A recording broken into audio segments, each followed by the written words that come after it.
Önceki bölümün heyecan dolu anından devam ediyoruz. İlk bölüm, genç Lila'nın acı sınavının eşiğinde durmasıyla sona ermişti. Bu tören, Bene Gesserit içindeki kaderini belirleyecekti. Annesi Valya Harkonnen onu izliyordu. Kalbi korku ve belirsizlikle burkulmuştu. Valya, uzun zaman önce bağlılığını kız kardeşliğe adamıştı. Daha büyük iyilik için kişisel arzularını bir kenara bırakmıştı. Ancak kendi kızının bu tehlikeli sınavla karşı karşıya kaldığını görmek, ruhunu parçalayıp atıyordu. Kız kardeşlik fedakarlık talep ediyordu. Valya bunu her zaman kabul etmişti. Ama potansiyel bedel hiç bu kadar yüksek hissettirmemişti. Diğer rahibeler, ifadesiz ve soğukkanlı yüzlerle kadim ilahileri söylemeye başladılar. Sesleri odanın içinde yankılandı.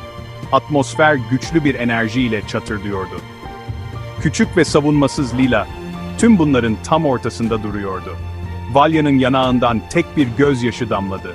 Ne hareket etmeye, ne de nefes almaya cesaret edebiliyordu.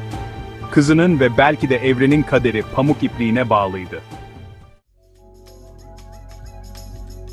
Muazzam bir güce ve sarsılmaz bir sadakate sahip bir kadın olan Valya Harkonnen, kendini bir yol ayrımında bulmuştu. Soyu zulüm ve hırsa batmış bir soy olan Harkonnen kanından geliyordu. Yine de gizemli düzenlerine hayatını adayarak Bene Gesserit yolunu seçmişti.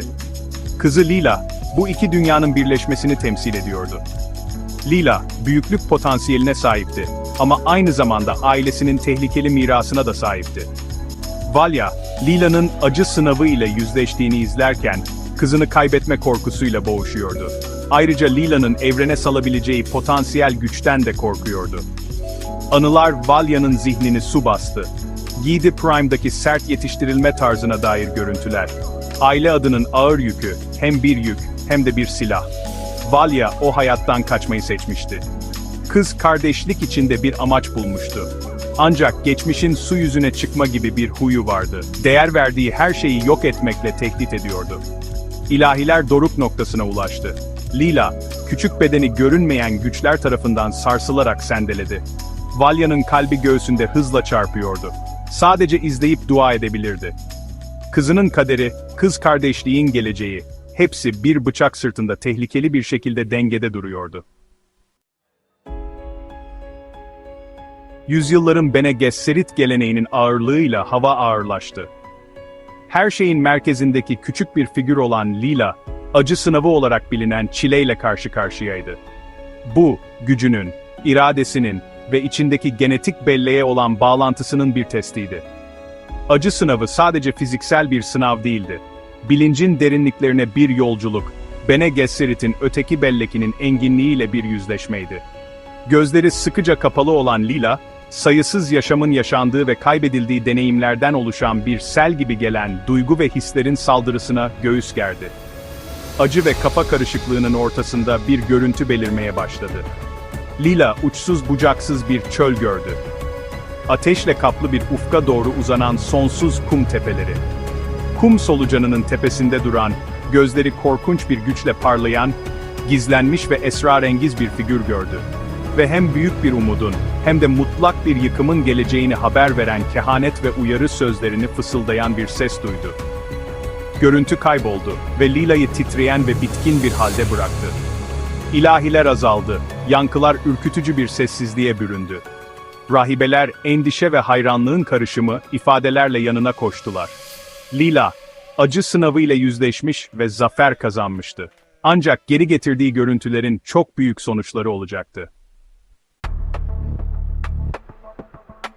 4. Bölüm, İsyanın Tohumları, Desmond Hart'ın artan etkisi ve meydan okuması. Lila sınavıyla yüzleşirken, kız kardeşliğin içindeki olayların üzerine uzun bir gölge düşüren başka bir olay örgüsü ortaya çıktı. Gizemle örtülmüş ve Bene Gesserit sesine karşı koyma konusunda eşsiz bir yeteneğe sahip bir adam olan Desmond Hart, güç ve etki toplamaya devam etti. Delici bakışları ve sessiz bir otorite havasıyla Hart, kız kardeşliğin algılanan manipülasyonundan hayal kırıklığına uğrayanların ilgisini çekmişti. Bene Gesserit'i yol gösterici olarak değil, kukla oynatıcısı olarak görüyordu. Onların incelikli etkisi insanlığın kaderini kendi amaçları için şekillendiriyordu. Mesajı, kız kardeşliğin pençesinden kurtulmayı özleyenlerin kalbinde yankı buldu.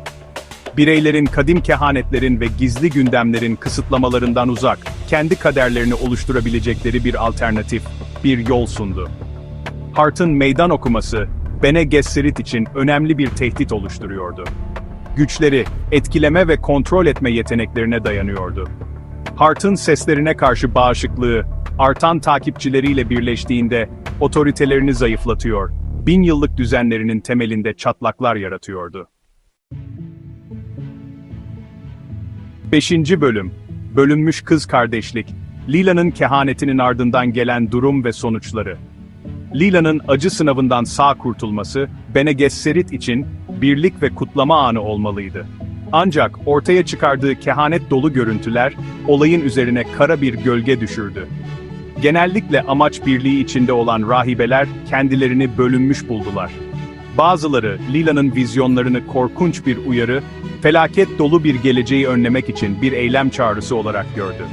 Dikkatli olunmasını ve kız kardeşliğin uzun zamandır devam eden planlarının yeniden değerlendirilmesini istediler. Ancak diğerleri, kehaneti bir fırsat, ortaya çıkan kaosu kontrol altına alma ve kendi lehlerine kullanma şansı olarak gördüler. Tartışma, kız kardeşliğin saflarında şiddetlendi. Yüzyıllardır özenle korunan hassas güç dengesi bozulma tehdidi altındaydı. Büyüyen bu bölünmenin ortasında kalan Lila, hem bir umut sembolü, hem de potansiyel bir yıkım habercisi haline geldi.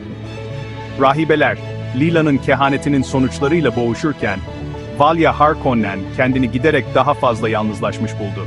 Kız kardeşliğe olan sadakati sarsılmazdı. Ancak aynı zamanda kızını hizmet ettiği düzenin entrikalarından korumaya çağıran annelik içgüdülerini de görmezden gelemezdi.